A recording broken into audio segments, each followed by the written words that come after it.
Cascade is approaching critical levels. Your time is running out.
Exilizer spent. Yo, what's up YouTube? We're back with another video. This one is going to be about Ember Prime, and the Furis Incarnon. Those two things are going to be the main focus of this video because that is what I was using. But yeah, let's get right into the build. Like always, we are going to start off with the Archon shards and the Subsume. Now for these Archon shards that I currently have, this is not what I ideally want. I would want 3 Tau Forge orange shards, and I would replace 1 yellow and 1 purple for the other 2 orange Archon shards, and also replace this regular one with a Tau Forge.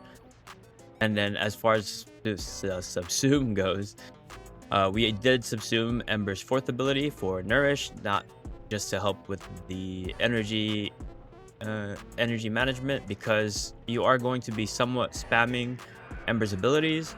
But not only that, but we are getting viral as well. So that is for the Archon shard and the Subsume. Let's move on to Ember's build. This is the Ember build. Now, like I said, this is going to be a very somewhat spammy ability casting build. So that is the reason why we have Brief Respite and Catalyzing Shields, because we are going to be shield gating with Ember's 3rd ability, which is Fire Blast. Now, for the Arcanes, we are running Arcane Precision because our main focus is going to be the Furis. So this will increase our Furis damage. That's why we have Arcane Precision. Now for Arcane Hotshot, more heat. You know, it's Arcane Hotshot, heat. I don't know if some people don't know what Arcane Hotshot does, but you gain 5% weapon critical chance for 10 seconds when using abilities to inflict heat status effect on enemies. Maximum 50 times stacks. Now, all of Ember's abilities are heat, so yeah, getting this up to max stacks at all times is relatively easy. So that is the reason why we have Arcane Hotshot. This is if you are planning to buy Arcane Hotshot with plat, because farming it does take a bit. I'm currently still farming mine, but if you are going to buy it, it is relatively expensive. So just so you are aware. As far as replacements go, you could probably replace it with like fire rate for your secondary weapon. I forgot what it's called, but yeah, you could use that. I can't really think on top of my head what else you could replace it with, but yeah.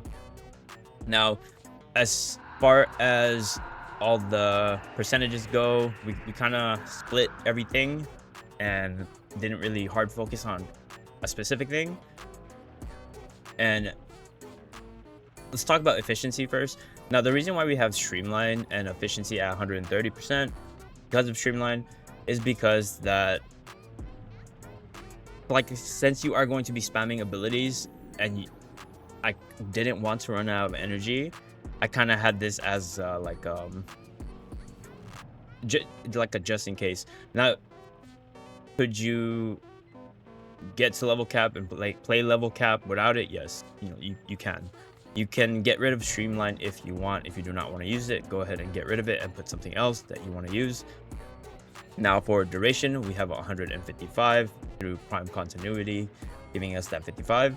And because we don't want to be spamming nourish as much, this way we get 38.75 seconds instead of 25 seconds. And then for our range, we have 160% range from Archon stretch and cutting drift. Now we're running Archon stretch. Specifically in the video that I showed, I wasn't using a companion with electricity damage, so this was kind of a waste. But if you are going to use a companion that does electricity damage, then this could help you with your energy management as well.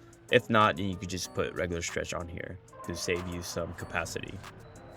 But the reason why we have range is so Fire Blast can reach more radius, meaning it'll hit more enemies. And with Ember's passive, you receive 5% ability strength for every enemy within affinity range affected by heat status. Now, affinity range, I actually don't know what that specifically means. I don't know what the affinity range is, but regardless,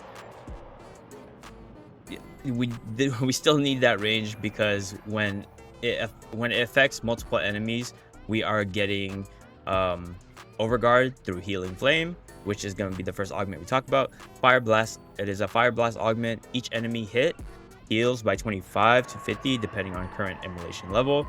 With Ember, overhealing grants you overguard. Now, like I said, you're spamming the third ability for survivability because you are getting overguard from it, and that is why we have range, because the more enemies hit with it, the more overguard you get. Not like it matters, because you kind of, since the enemies at the highest level are just gonna one hit strip that overguard anyways. But in the beginning, it does feel nice to have more overguard than less of it, so you're spamming less in the beginning. But yeah, now you could get rid of cutting drift. I would still recommend at least 145 range, but yeah, if you want to get rid of cutting drift, go ahead and get rid of cutting drift and put something else you want on there.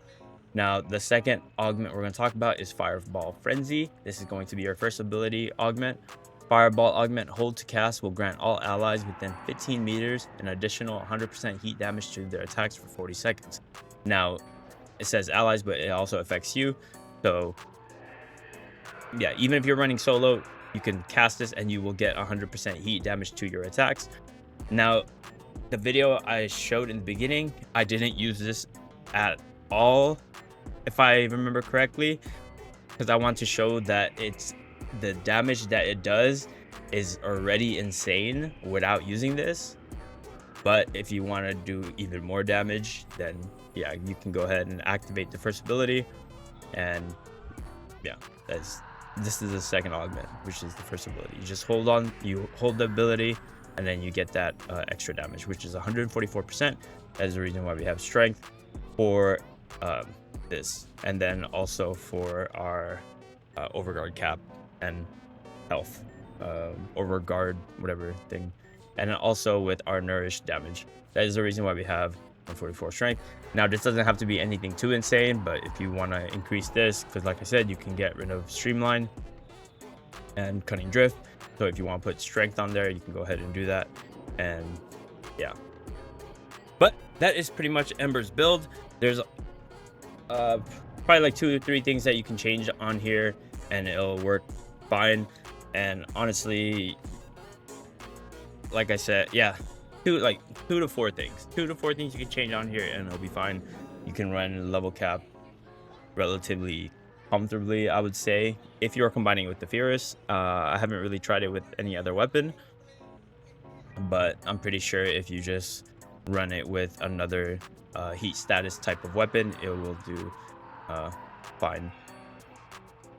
secondary, because we are using fortifier for survivability as well, which I will talk about once we talk about the Furis, which we are going to talk about right now.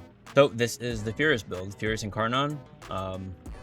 The Arcane, like I said, secondary fortifier. This is our form of survivability. This results in me not spamming Ember's third ability as much, because secondary fortifier also gives us overguard.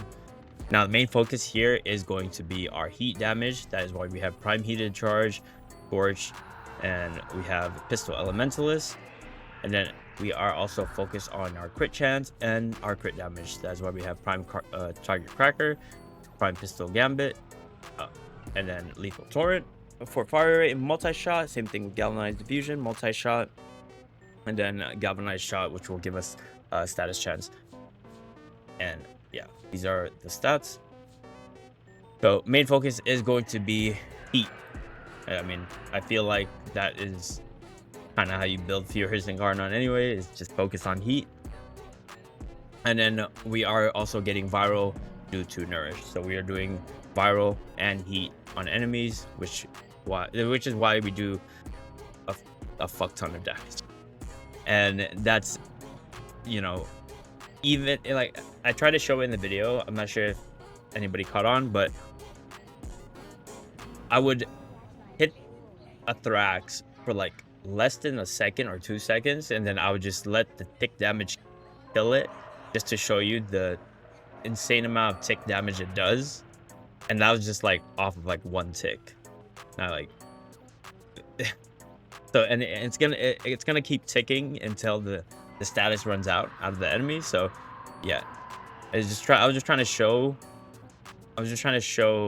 how much damage the heat status does just from the tick alone, and not the primary damage that it does, which is still, even the primary damage, it does a lot. So yeah, this is pretty much for the Furis build. There's not really much else to explain about it. I feel like this is kind of basic. But yeah, let's move on to the companion. Now the companion that we used for that video, for that early clip of gameplay, was the Worm Prime, but we had Archon stretch, so you know, I wasn't really paying attention, and that Archon stretch was kind of a waste. Not like it matters anyways, because I didn't need the space, the capacity. But if I did, then, you know, using regular stretch would have saved me room, which I didn't need because I wasn't running a companion that does electricity. And obviously Ember's not going to do electricity on her own, so, but you would use Doriga, and then yeah, you do that electricity damage, and you'd also get that energy. But we did use Worm, so this is the Worm Prime build, with reinforced bond, tenacious bond, and then the gate being the main focuses. And we also have synth deconstruct as well, and then everything else is you know, kind of basic as well. We have primary gen for the recovery time being 25, and then momentous bond, and also reducing the companion recovery time to basically kind of instantly restore it when it dies. And then for our weapon, I don't know why I was using the burst laser prime when I believe I still have it. Well, yeah, okay, yeah, I still have this, and I haven't sold it yet, so I could have just used this, but it is what it is. Since we did not have 50% crit chance on our Verglas, we used burst laser prime instead, because we are able to get that 50% crit chance, which is what you need for tenacious bond. That's pretty much for the companion. Like I said, you could use Worm Prime, or if you are going to use Archon Stretch, you go ahead and use Doriga. There's some other companions you could use as well, but those two are the only ones I've tried.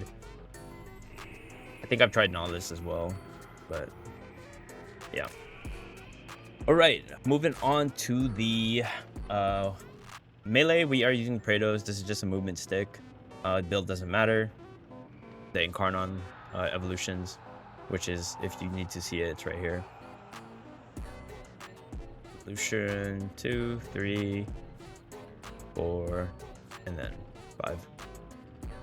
And then we are using Madurai, this focus school, maxed out.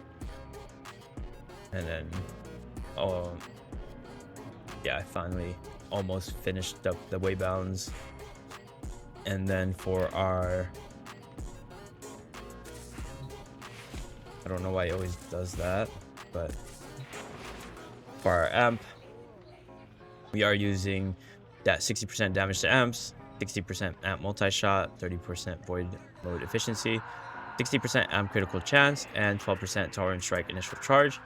Now this this arcane for your artifact is kind of important. Not kinda, it is important, because if you read it, on operator or torrent strike, kill equals 2.4% heat damage for secondary weapons, which is the Furis, for the duration of mission, max 250%.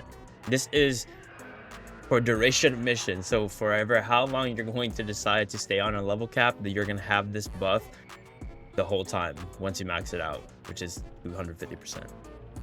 And yeah, after like, I would say 2 torrent strikes, maybe 3, you'll be maxed out. So now for the amp, we are using 147. I said I was going to, I don't know why, but I said I was actually going to use the 547. But using the 147, as far as like uploading on YouTube Shorts or TikTok goes, the 147, the one shot to Thrax's like head seems to get a lot of attention. But I did tell myself I was going to start using the 547 since this is the recent amp that I built, which I should probably start doing in my videos coming up. Now for our operator amps, we are using Magus Cloud and Magus Lockdown. Magus Cloud for the void sling radius, hit more of those void rifts while you're, you know, slinging around. And then Magus Lockdown, this is just for acolytes, just to lock them down when if I need to lock them down so I can kill them, so they don't, you know, just be annoying. Now for our amps, we are using Eternal Eradicate and Eternal Onslaught. These never change. I haven't had a need to change them, but if I'm being honest, I barely use Eternal Onslaught. But yeah, so this kind of is a waste, considering that I don't really like purposely deplete my energy for this 180% crit chance. Now if that happens accidentally, then, you know, I get the buff. But yeah, that is the amp build. Now moving on to, that's pretty much it. I'm gonna go ahead and spawn some enemies and show you what it looks like, and then we'll wrap up this video. So I went ahead and spawned some enemies. I'm gonna go ahead and get our Incarnon ready for our Furis. There's not really much to explain about the gameplay here. It's kind of, not kind of, it is simple. You're just gonna go ahead and hold your first ability if you are going to use it, which you should if you do have the augment.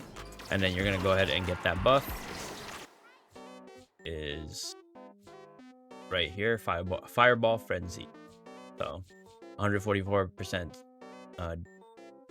heat damage that we're getting from this. And then going to go ahead and activate Nourish. And then every time, you know, like you're about to die or you need Overguard, you're gonna go ahead and cast your third ability, which, as you see on the top right, you are gonna get Overguard. And then now that they have heat stacks on them, Ember's passive activates as well within a certain range. If they're affected by heat, you're gonna, you know, that passive is gonna activate. Now, this is pretty much the damage. Now, I believe if I had like a maxed out Arcane Hotshot and 3 Tau Forge Orange, I might be able to hit red crits. I'm not entirely sure though. But yeah, this is the initial damage, obviously with headshots, and then now I'm just gonna like tap it a little bit, and so you can see the tick damage. Okay, so that's the tick damage with barely like tapping it. See that one, the 900. More heat stacks. but yeah, that one did 1.1 mil. Let's go ahead and summon some Eximus units.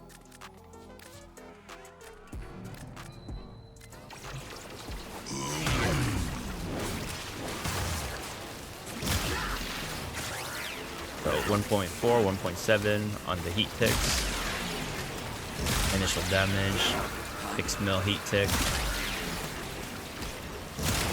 And like I said, I'm barely like holding it, you know what I mean? Like if I were to hold it longer, but sadly 6.3 there, 6.5, 11 mil. But yeah, a lot of damage, a lot of initial damage, and a lot of heat damage. Yeah, like I said, it kind of just runs itself. If I'm being honest, not very hard to play even at level cap. This is as far as like comfort goes, I'd probably give it like a 7 or an 8. Pretty comfortable, aside from, you know, dealing with energy management, but I mean, that's just because I suck at it. But that is pretty much it for this video. If you found it informative or useful, please consider subscribing. Also, please consider joining the Discord community. The link will be down below. Sadly, I have been very, very busy with work and things that's happening around my life. So I haven't really been able to communicate on Discord as often. But what I'm hoping for is that people can interact with each other and help each other out when needed, because you know there's stuff that I obviously don't know. I'm not gonna sit here and pretend I know everything, because I obviously don't. But there are people that will know, that will probably know the answer that you need.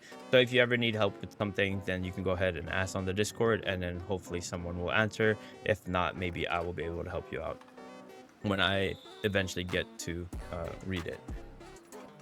But yeah, like I said, this is pretty much it for this video. Please consider subscribing. This is your not so serious content creator signing off.